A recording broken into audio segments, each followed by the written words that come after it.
What's going on, guys? I'm Steve. Welcome back to the channel. Welcome back to another video. If it's your first time stopping by the channel, hit that subscribe button. Trust me, you won't regret it. You're a returning subscriber as always, guys. Welcome back, and I do appreciate the support. Yo, check it.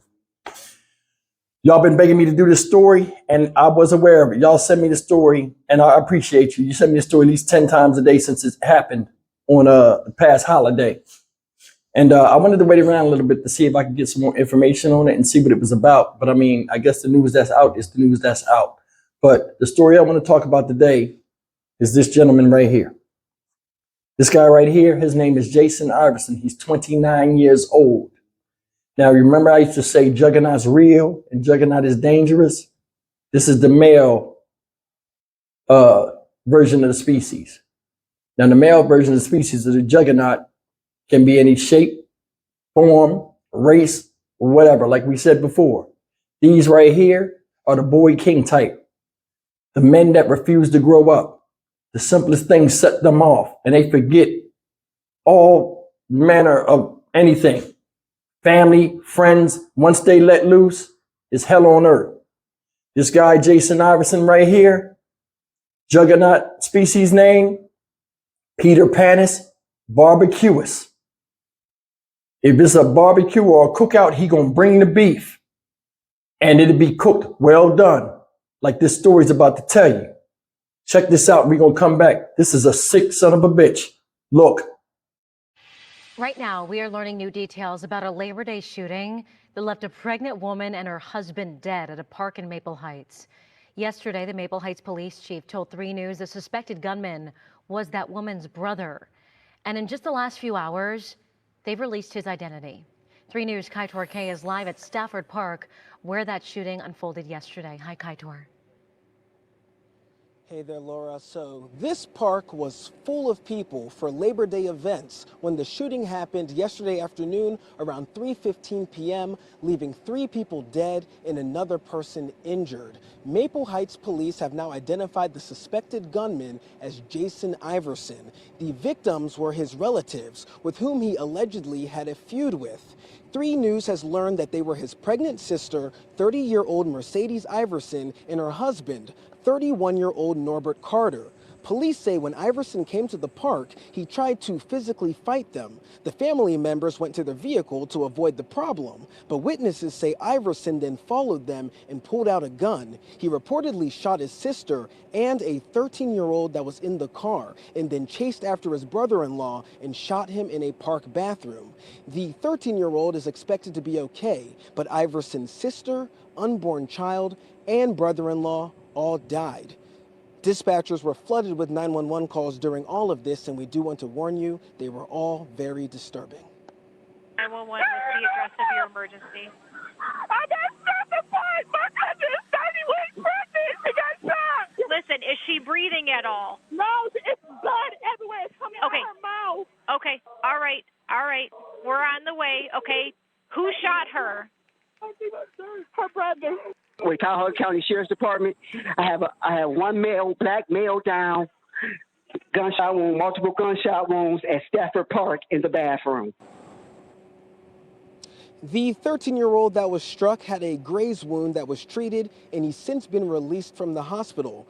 Iverson allegedly tried to flee the scene after the shootings, but was caught and arrested, facing murder and attempted murder charges. He's expected to be arraigned tomorrow. Now, coming up at 5 and 6, we talk with a Maple Heights councilman who's calling these killings concerning, upsetting, and very discouraging. And they are. Ladies and gentlemen, that's the story of Mr. Iverson. And years ago, stuff like this was unheard of in the black community. It was. This man committed sororicide. I don't know if you guys would know what sororicide is. That's when a brother kills his sister. Killing of one sibling when y'all grew up together is something that I could never get past.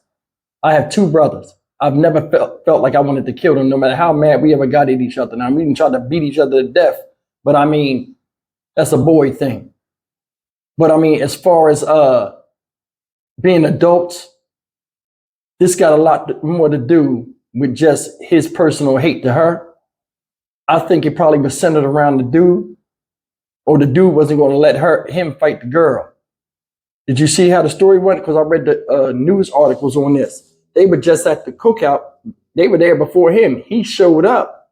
And if you guys can remember in the video clip, it was like 100 and something people out there. He showed up and immediately seen him. Immediately he was on go, attacking him. You know what I'm saying? They started walking back to the car. You know what? We're going to resolve the conflict. You know what? Hey, it's not even worth being out here. Thank everybody. And I'm going to take my wife and go. And he was right for that. You know, you don't want to be fighting in front of kids and other people anyway. That's supposed to be family.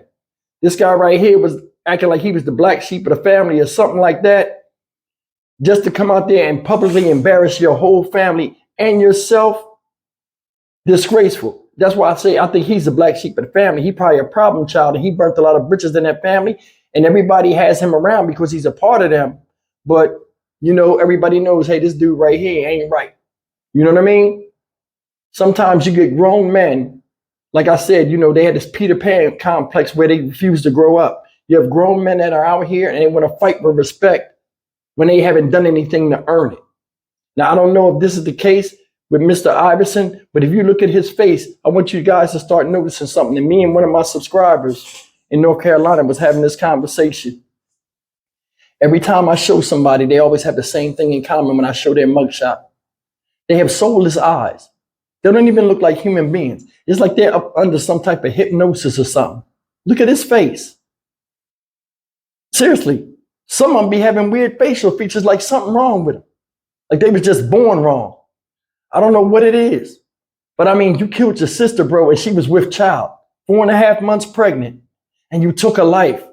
What was made you so angry where you said, you know what? I'm not going to worry about you carrying the life of somebody else that has not done nothing to me and hasn't had a chance to put their 2 feet on this planet Earth and experience the life that I have experienced, even though I fucked mine up.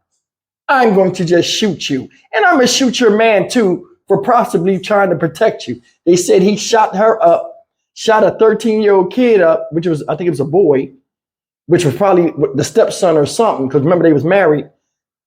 Probably his stepson shot her, shot him. The man ran, chased the man in the bathroom, and gave him the business.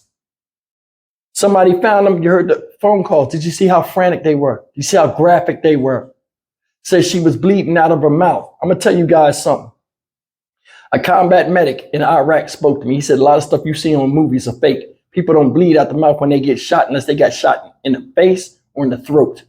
So that tells you how graphic it was for all of them people out there trying to come together, commune as family to witness. And then what did he do? Just like every other asshole, he takes off and runs like nobody didn't know who it was him and he's not going to get caught. Why the fuck do y'all do these dumbass crimes and you gangster enough to pull the trigger and then you try to run away like nobody knows you? You might as well stand there and be like, okay, yeah, I did it. I'm fucked. Take me. This running away shit, it's like they get into this trance of doing a crime. Then after it's over, they run off like, oh, what have I done? Like, I mean, come on. A level-headed man, you shouldn't even get to that point. I never, listen, I pride myself. I want you to hear me on this. I pride myself on controlling my anger or knowing when and where to expend this type of energy when needed, if needed. I mean, I'm 50. I ain't got to worry about it no more. But you understand what I'm saying? I never did anything where it would influence the mind or cause fear around children that are around me. Or I never did nothing to somebody that affected other people. Why you shoot the boy? Why? It's like it's a lot of hate in a lot of black households. Well, a lot of households, period. I'm not even going to put that out there like that. But it's like committing crimes against your own people that you grew up with. It's like nothing. It's like we have no love no more or loyalty to the people that come up with us and break bread with us in the same house. She's his older sister. I'm sure they had good time. I'm sure she probably saved him from getting in a lot of trouble. And for him to do that, that say a lot. We don't have loyalty like we used to.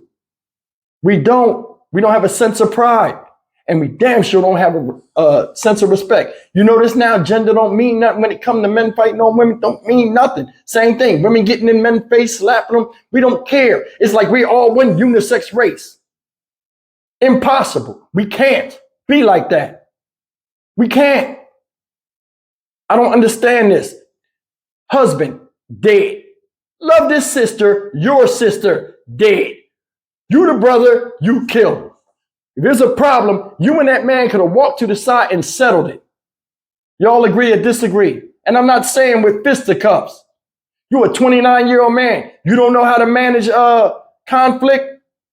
You don't know that it's a bad idea to go out there with a gun around your fucking family and start a fight around people that you care and respect about, or people that, man, look. What y'all think, man? Seriously, what y'all think? This guy sitting up here, same name as the NBA player, Allen Iverson, the Hall of Famer. Now, I ain't got nothing to do with it. If you get that basketball head, you piss him off, you cross paths with him, he gonna hit you with the crossover. You know what I'm saying? Bull. Bull. It's very easy to shoot a gun at somebody, shoot real quick, and then run away. That's not no respectable thing to do. It's really cowardly. You know what I'm saying? You use a weapon of destruction on a loved one. And somebody the loved one loved. That man married into that family only to get killed in a goddamn toilet. We don't think about this. We don't. This I don't give a F attitude is ruining us, and it's crumbling us at the very core that we're trying to build. Some of us are trying to build up. Nobody talks about it. I'm Stock Market Steve for the Dynamic Reason channel. As always, like, comment, share, and subscribe, man. This is not who we are. We are contributors. We should have pride in ourselves. We should be moving forward as a cohesive unit for a better tomorrow for our children's children. We should. But it's like all we want to do now is cannibalize each other and eat each other alive.